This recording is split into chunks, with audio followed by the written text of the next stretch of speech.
Assalamualaikum warahmatullahi wabarakatuh. Bersama saya Mina, presenter AI Minang 1 dalam Minang 1 News.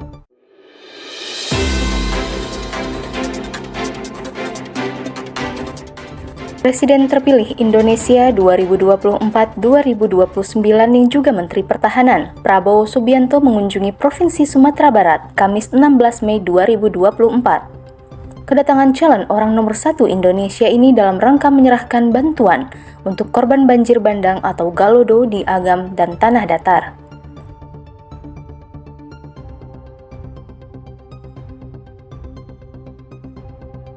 Prabowo Subianto mendarat di Bandara Internasional Minangkabau sekitar pukul 10 WIB pagi ini.